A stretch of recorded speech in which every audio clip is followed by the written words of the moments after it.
now I'm like, yeah. Then cause like when I'm like, sorry, cause I thought I like got over it, but then like now that I'm recounting it.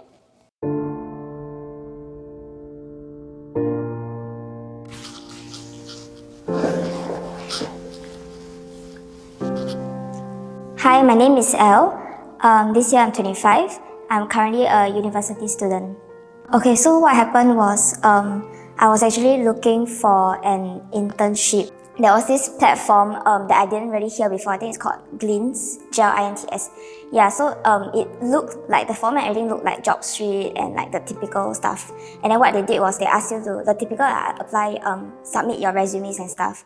One day, suddenly, someone reached out to me on Telegram, and then she was like, hi, I saw your profile on Glints, and then I saw that you're keen in statistic related jobs.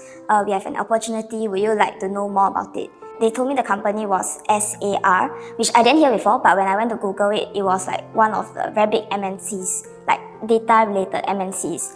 Yeah, and then so when I researched on it, and whatever job scope that they told me, it was very related. So the job scope they told me was data and statistic related, which was also related to the company, what on the official website, what they say they did. The job scope will be, you use the company's credits to purchase like big items, and then because of your credits that you help them purchase the items, the company is able to sell these to other people at profits, and whatever profit they earn is your commission. Yeah, so and then he explained a lot of other statistic related things, because as they say, it's a data and statistic related job, which I didn't really understand because it was very vague and out of my knowledge. But because I was, like I said, I was very desperate for an opportunity and any job position, and because like they said could work from home also and flexible, and at that time it was not a common opportunity, right, to be able to work from home. No, I think previously I didn't think I would cause like previously I always like had the mindset, like all my friends also, that like you must be very stupid to fall for like scams, because like I always thought it's very obvious, right? They'll SMS you with like broken English or like fake links.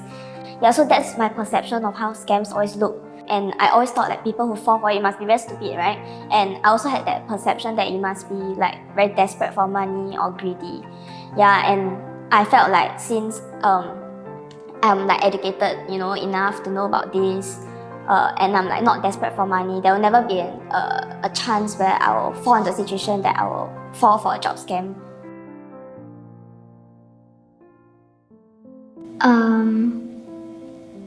I think mainly, of course, is the financial part. So prior to the scam, I was already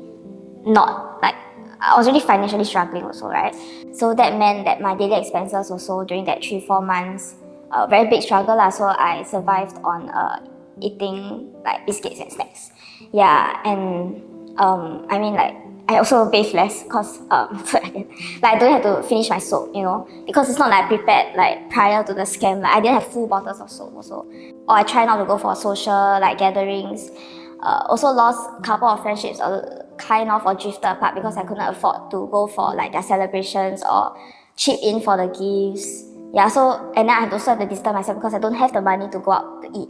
Because I was staying in hall, right? Then most of my friends always had this thing where we gather in someone's room to eat supper, right? Because all of us stay nearby each other. But because of the scam incident, not only do I not have the finances to splurge, I guess, or have the luxury to afford like suppers, and I couldn't even settle my day-to-day meals really. But I also didn't have the time, because as whatever free time I have, I try to work, try to get the money, and then that meant that I was so-called, I felt, at least I guess, alienated, because uni culture is about like socializing your friends and going out.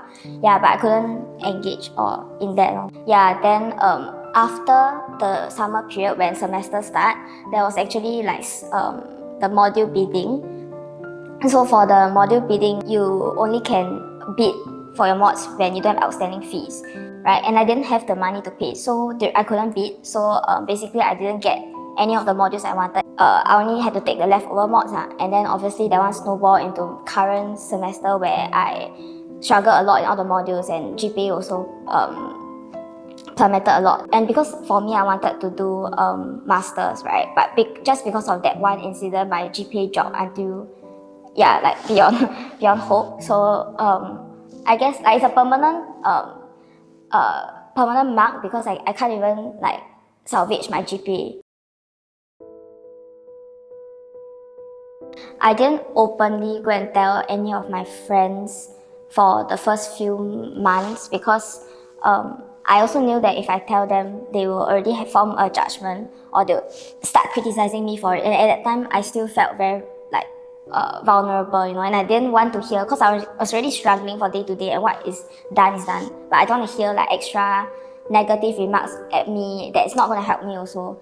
Yeah, it's just going to make me feel worse about it for myself also. But a few months after, I did tell my friends like when we catch up, and then because they will ask like, oh, why we haven't seen you for a few months, or why you couldn't go out, why you didn't have money.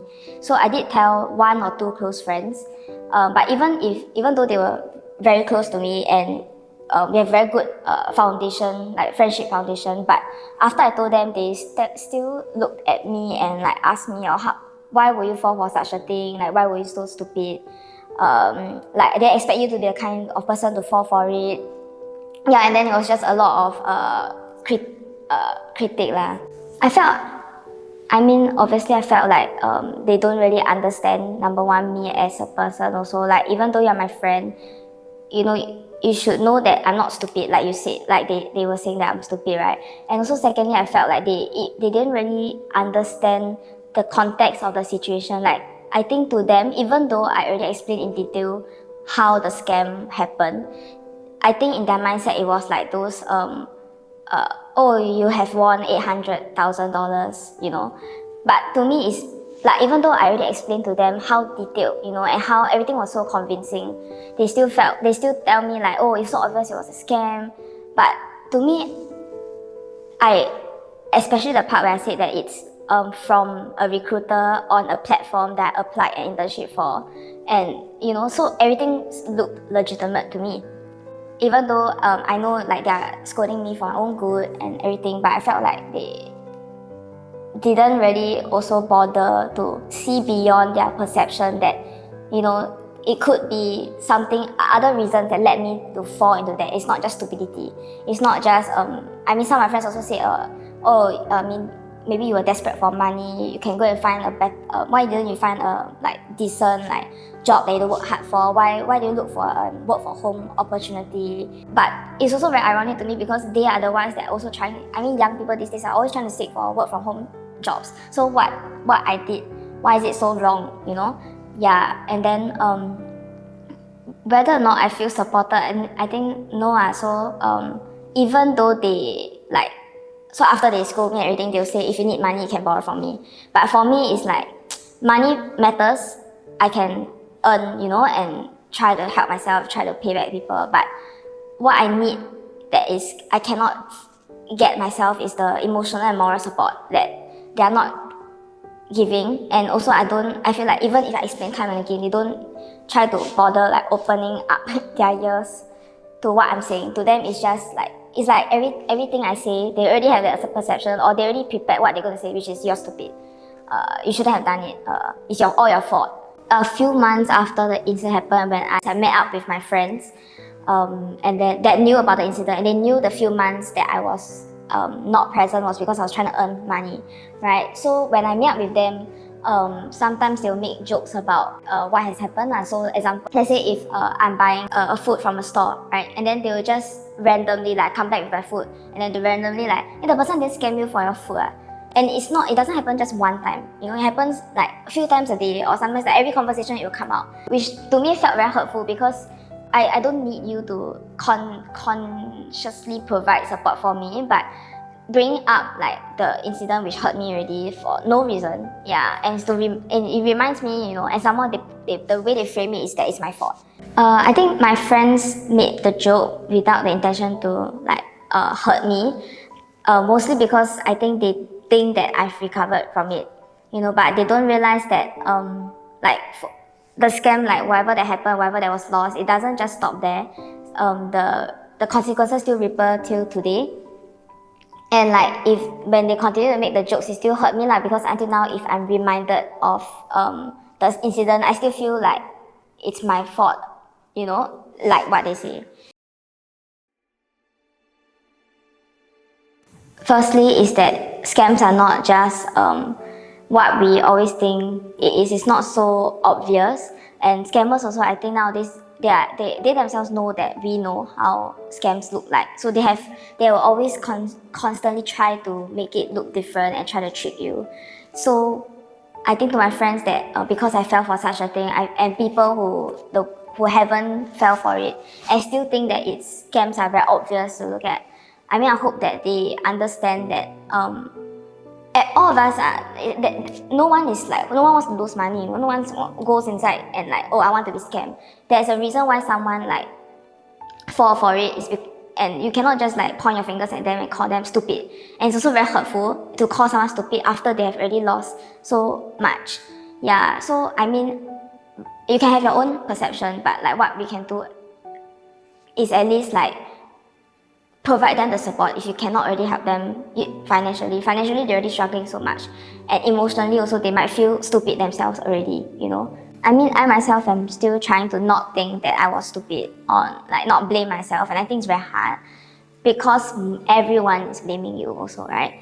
But I guess, I mean, at that moment in time, you made like you made a choice, and I mean, yeah, we all make mistakes and whatever, you know, but it's not something that is because you're stupid or because it's your fault, you know. There's plenty of reasons why different people fall for it. And I think what's important is like know that it's like not your fault, even though everyone is pointing fingers at you, and also that you're not alone.